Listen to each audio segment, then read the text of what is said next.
আমি দেবদত্ত, বয়স ২৮, পেশায় শিক্ষক। আমি একটি উচ্চ মাধ্যমিক স্কুলের গণিতের শিক্ষক। বাড়িতে টুকটাক টিউশনি করি। সবেমাত্র মাধ্যমিকের টেস্ট পরীক্ষা শেষ হয়েছে। একদিন আমি বাড়িতে টিউশনি পড়াচ্ছি। সবাইকে কয়েকটা অঙ্ক করতে দিয়েছি। বলেছি যার আগে হয়ে যাবে সে বাড়ি চলে যাবে। এক এক করে সবাই খাতা দেখিয়ে বাড়ি চলে গেল। সব শেষ খাতা নিয়ে এলো রিম্পা, এবছরের মাধ্যমিক পরীক্ষার্থী, যদি টেস্টে পাশ করে। স্যার, আমার কিছু কথা ছিল। হ্যাঁ, বলো। আমার কিছু অঙ্ক আটকে গেছে, যদি একটু দেখিয়ে দিতেন। ঠিক আছে, পরের দিন এসে দেখিও করে যাব। আসলে স্যার, সকলের সাথে আমি ঠিক বুঝতে পারি না, আর কিছু জিজ্ঞাসা করলে ওরা হাসাহাসি করে। কিন্তু আজ তো সন্ধে হয়ে গেছে।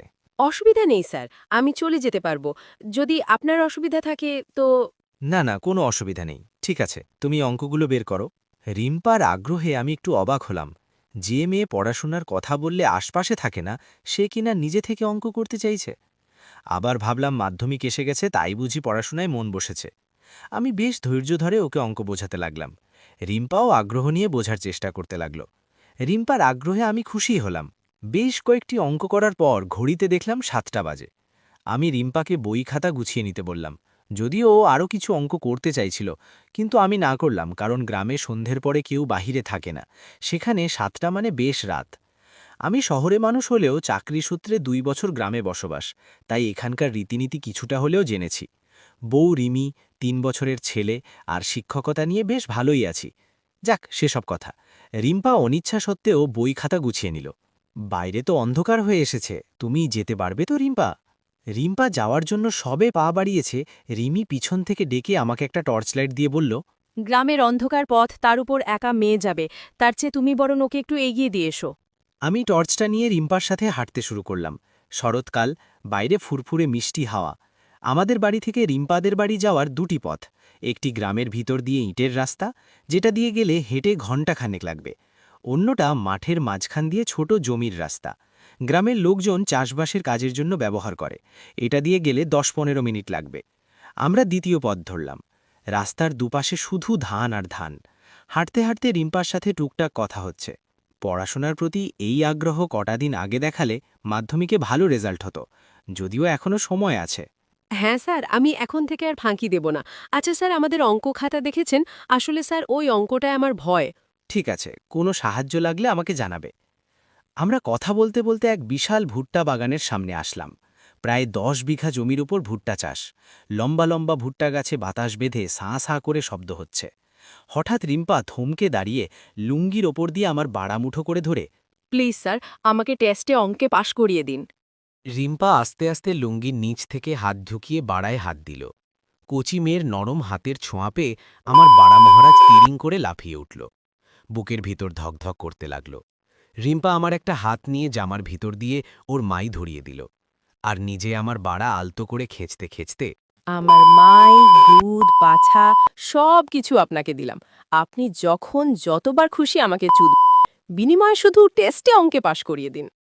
বাড়ায় রিম্পার হাতের কোমল স্পর্শ, হাতে মাখনের মতো নরম মাই, তার উপর রিম্পার এই উত্তেজক কথাবার্তা, সব মিলিয়ে মন চাইছিল প্রকৃতির আদিম খেলায় মেতে উঠতে। কিন্তু লোকলজ্জার বিবেকের তাড়নায় তা পারলাম না। কি যাতা বলছ? তোমার সাহস হলো কি করে এসব কথা বলার? তোমার বাবা মাকে সব বলে দেবে কিন্তু। আমার কথায় রিম্পা একদমই ভয় পেল না।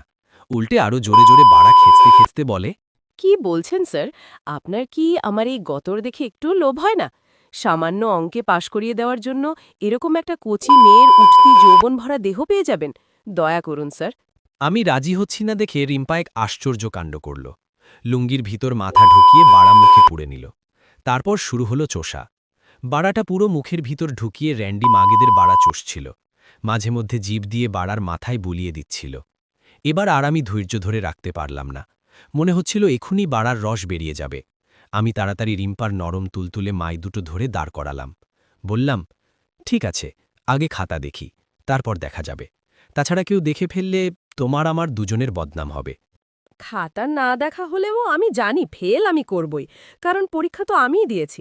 আর আপনার ভয় পাওয়ার কোনো কারণ নেই, কারণ এই রাতে এই রাস্তা দিয়ে কেউ আসবে না। আপনি নিশ্চিন্তে আপনার যৌন বাসনা পূরণ করতে পারেন। ভেবে দেখুন স্যার, এত সস্তা এরকম ডাগর মাই আর ডাসা গুদ কিন্তু আর পাবেন না। মুখে না না করলেও আমি আমার বাড়া থেকে রিম্পার হাত সরিয়ে দেইনি। আর রিম্পার মাই থেকে হাতও সরাইনি। উল্টে আলতো চাপে মাই টিপে চলেছি। এতে করে রিম্পার বুঝতে বাকি রইল না যে রিম্পার শরীরের নেশা আমার ধরে গেছে। যদিও এখানে ধরা পড়ার কোনো ভয় নেই, তবুও আপনি যখন বলছেন চলুন এই ভুট্টা ক্ষেতের ভিতরে চলুন, তাহলে আর কেউ দেখতে পাবে না। আমার উত্তরের অপেক্ষা না করে রিম্পা আমার বাড়া ধরে ভুট্টা ক্ষেতের গভীরে নিয়ে গেল। কয়েকটা ভুট্টা গাছ ভেঙে নিচে বিছিয়ে দিল। তারপর নিজেই জামা প্যান্ট খুলে নগ্ন হল। ব্যাগের চেন খুলে একটা পুরু টাওয়েল বের করে বিছিয়ে দিয়ে 2 পা ফাঁক করে শুয়ে পড়ল। বলল, তাড়াতাড়ি আসুন স্যার, আজকে অনেক রাত হয়ে গেছে, তাড়াতাড়ি একটা চুদে নিন, পরে একদিন সময় নিয়ে আশ মিটিয়ে চুদবেন। আমি রিম্পার কাণ্ড দেখে হতবাক হয়ে গেলাম। তার মানে এই মেয়ে বাড়ি থেকে চোদা খাওয়ার জন্য রেডি হয়েই বের হয়েছে। আমি দাঁড়িয়ে আছি দেখে রিম্পা উঠে এসে আমার লুঙ্গি খুলে বাড়াটা হাতে নিল। উত্তেজনায় আমার বাড়া আবে থেকেই অজগরের মতো ফুঁসছিল। তার উপর রিম্পার কোমল হাতের ছোঁয়া পেয়ে বাড়া তড়াক তড়াক করে লাফাতে লাগল। আমার 8 ইঞ্চি লম্বা আর 4 ইঞ্চি মোটা ভীম আকৃতির বাড়া দেখে রিম্পা হতবাক হয়ে গেল। কি বিশাল বাড়া আপনার! এই জিনিস এতদিন লুঙ্গির ভিতরে লুকিয়ে রেখেছেন কি করে? রিম্পা আমার বাড়া মুখে নিয়ে ললিপপের মতো চুষতে লাগল। আমার শরীর রিম্পাকে চোদার জন্য ব্যাকুল হয়ে উঠলেও মন কিছুতেই সায় দিচ্ছিল না। বারবার মনে হচ্ছিল এটা বোধহয় ঠিক হচ্ছে না। আমি একজন শিক্ষক হয়ে একটা ছাত্রীর দুর্বলতার সুযোগ নেওয়া ঠিক হচ্ছে না। হয়তো রিম্পা শুধুমাত্র টেস্টে পাশ করার জন্যই আবেগের বশে নিজের মাংসল নরম তুলতুলে ফোলা ফোলা গুদটা আমার সামনে মেলে ধরেছে। পরক্ষণে হয়তো গুদ খোয়ানোর জন্য সারা জীবন আফসাস করবে। তাই আমি রিম্পাকে বললাম, দেখ রিম্পা, এসবের কোনো দরকার নেই। তুমি বাড়ি যাও, আমি তোমাকে এমনিতেই অঙ্কে পাশ করিয়ে দেব। কেন? আমি ভিখারি নাকি তাই তুমি দয়া করে আমাকে পাশ ভিক্ষা দেবে? তুমি আমাকে পাশ করিয়ে দেবে, বিনিময়ে তুমি আমার রসালো গুদটা চুদে মজা নেবে, ব্যাস, হিসাব বরাবর। ঠিক তা নয়। আসলে তুমি টেস্টে পাশের নেশায় এতটাই মশগুল যে তোমার জীবনের সবচেয়ে মূল্যবান সম্পদ, তোমার এই গুদরুকে যৌন মধুপূর্ণ মৌচাক নির্দ্বিধায় আমার সামনে খুলে দিয়েছ। কিন্তু মোহভঙ্গ হলে এই তুমি আমাকে তোমার সর্বনাশের জন্য দায়ী করবে। সেই বিষয়ে আপনি নিশ্চিন্ত থাকতে পারেন। তবে যৌবন রসে পূর্ণ আমার গুদসাগরে যদি নামতে ভয় হয়, যদি মনে হয় সাঁতরে কুল পাবেন না, সর্বোপরি আমার যৌবন ভরা দেহ ঠান্ডা করার ক্ষমতা আমার নেই, তাহলে আপনাকে ছেড়ে দিলাম, আপনি চলে যান।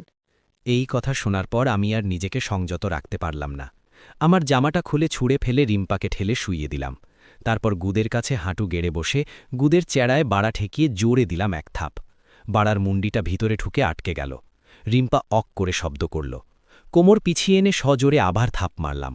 বাড়া পুরোটা গুদের ভিতরে ঢুকে টাইট হয়ে গেথে গেল। মনে হলো এই গুদ যেন এই বাড়ার মাপেই তৈরি। তবে রিম্পার গুদ দারুণ টাইট হলেও কুমারী গুদ নয়। অবশ্য এটা আমার কোনো মাথা ব্যথা নেই, কারণ এই মাগিকে তো আমি বিয়ে করছি না। তাই গুদ টাইট আর চুদে মজা হলেই হলো। জীবনে এই প্রথম আমি বউ ছাড়া অন্য কোনো মেয়ের গুদে ধান ঢোকালাম। তাই জোদার আনন্দের দিকবিদিক জ্ঞান হারিয়ে এলোপাথারি থাপ মারতে লাগলাম। আমার এলোপাথারি থাপে রিম্পা নাজেহাল হয়ে চিৎকার করতে লাগল। ও ম্যাডাম, দেখে পান, আপনার বর আমার গুদ ফাটিয়ে দিল। ওহ, ওহ, ওহ! রিম্পার চিৎকারে আমি আরও উৎসাহ পেয়ে দ্বিগুণ বেগে চুদতে লাগলাম। এর মধ্যে রিম্পা 2 বার জল খসিয়েছে। অন্ধকার রাতে গুদের খপখপ খপাত খপাত শব্দে চারিদিক মুখরিত হতে লাগল। রিম্পার টাইট গুদে বাড়া ঘষে ঘষে ঢুকতে লাগল। স্যার, অনেক তো চুদলেন, এবার তো মাল ঢালুন। চুপ মাগি, চোদা শুরু করেছি তোর ইচ্ছায়, শেষ করব আমার ইচ্ছায়। আজ চুদে তোর গুদের সব রস বের করে আনব। তখন তো আর বুঝিনি তোর গুদে এত মজা। একবার যখন পেয়েছি তখন এত সহজে তোকে ছাড়ছি না। শুধু আমি না, বউ ছাড়া যার গুদে বাড়া ঢুকাবেন মজা পাবেন। এইটাই তো পরকীয়া জাদু। বউ ছাড়া সবার গুদি রসে ভরা চমচম, তা সে 18 হোক বা 48। জীবনে আর অন্য মাগির গুদচোদার সুযোগ পাব কিনা জানি না, তবে আজ তোকে চুদে 16 আনা উসুল করে নেব। গুদ পাবেন না মানে? আমার মতো কত মেয়ে অঙ্কে পাশ করার জন্য গুদ ভাগ করে চোদা খেতে প্রস্তুত, শুধু ওরা সাহস করে বলতে পারে না। সে পরে দেখা যাবে, আগে তোর গুদের মধু শেষ করি। অনেক রাত হলো, বাড়ি যেতে হবে তো, এখন তাড়াতাড়ি কাজ শেষ করুন। আমি তা বললে তো হবে না সোনা, এই বাড়া তুমিই খাড়া করেছ, তাই একে ঠান্ডা না করা পর্যন্ত তোমার নিস্তার নেই। সে পরের কথা পরে ভাবা যাবে, এখন আগে তোমার গুদের মধু পান করি। এই বলে রিম্পা আমাকে 2 হাতে জড়িয়ে ধরে গুদ দিয়ে বাড়া কামড়ে কামড়ে ধরতে লাগল। কানের লতি কামড়ে চুষতে লাগল। তলঠাপে বাড়া একেবারে গুদের গভীরে ঢুকিয়ে নিতে লাগল। আমার বাড়া গুদের গভীরে কোনো নরম অংশে লেগে শিহরিত হতে লাগল। রিম্পার এই সাঁড়াশি যৌন অত্যাচারে আমি চোদার চরম পর্যায়ে পৌঁছে গেলাম।